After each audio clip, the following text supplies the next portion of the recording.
ஐயோ, இது என்ன புது சிக்கல்? அத்தை ரூம்ல இருப்பாங்களா? போய் கேட்டா என்ன சொல்லுவாங்களோ?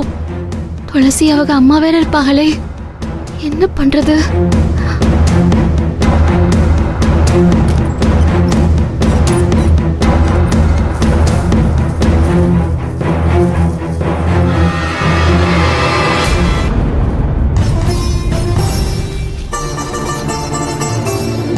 தனியாத்தே இருக்காக, இப்பவே போய் கேட்டுடலாம்.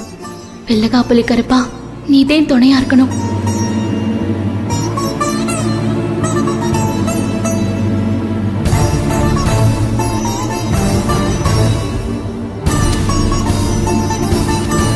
என்ன அது நான் கேட்டுக்கிட்டதுக்காக கோகிலாக்காவோட அத்தையும் மாமாவும் வந்தப்போ நீங்க விட்டு கொடுக்காம நடந்துக்கிட்டீங்க.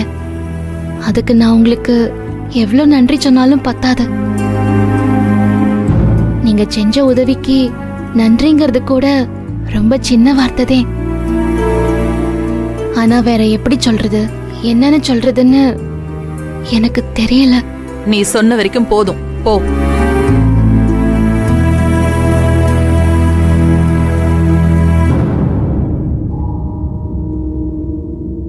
என்ன போன்னு சொல்லிட்டேன்ல. இல்ல, மலையளவுக்கு பெரிய உதவி செஞ்சு போட்டிய, அதே மாதிரி இன்னும் ஒரு சின்ன உதவியும் எனக்கு நீங்க செஞ்சு தரணும். அதே. என்னது, இன்னொரு உதவியா?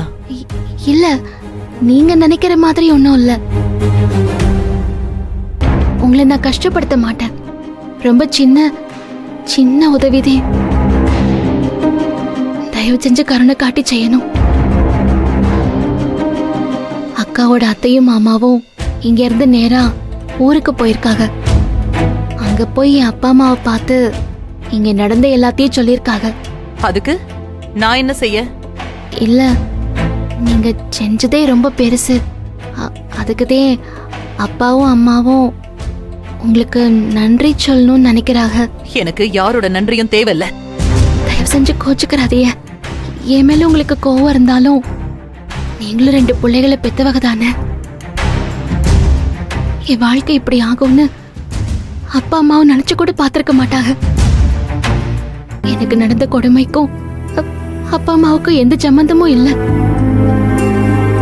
ஆனா என்னால அவங்க நிறைய அவமானப்பட்டிருக்காங்க. பெத்தவகங்கிற இடத்துல இருந்து உங்களுக்கு அவங்க வலியும் வேதனையும் புரியும்னு நான் நம்புறேன்.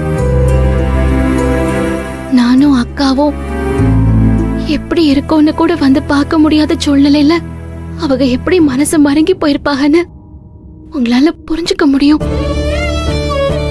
ரொம்ப நாளுக்கு அப்புறம் கோகிலாக்கா வாழ்க்கை சரியாயிடுச்சுங்கிற ஒரு சந்தோஷம் அவங்களுக்கு கிடைச்சிருக்கு.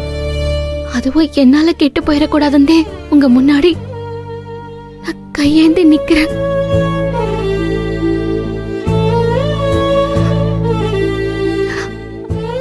அப்பாவும் அம்மாவும் நன்றி சொல்லணும்னு ஆசைப்படுறாங்க. அந்த ஆசையை மட்டும் நிறைவேற்றி கொடுங்க. இந்த ஒரு உதவியை பண்ணுங்க. இதுக்கப்புறம் உங்களை தொந்தரவு பண்ண மாட்டேன். ஒரு வார்த்தை அவங்க கிட்ட பேசுங்க. பேசுங்க அத்தை. முடியாதுன்னு சொல்லுங்க நீ.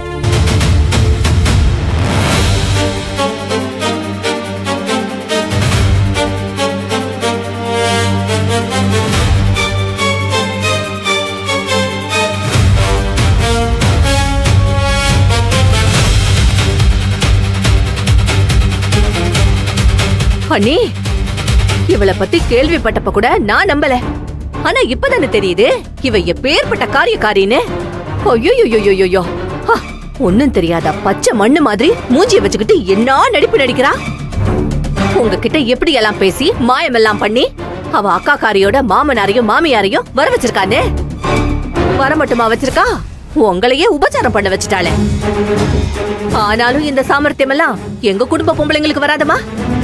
என் பொண்ணு துளசி எல்லாம் பாவம், பச்சை மண்ணு.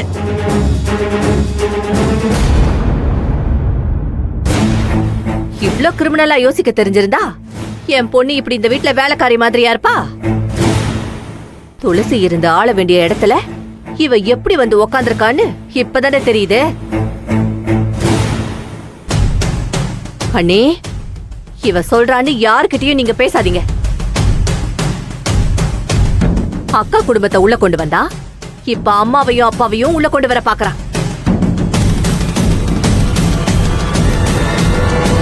நீங்க மட்டும் பேசுனீங்க, அதுக்கப்புறம் இது இவ வீடாவே மாறிடும்.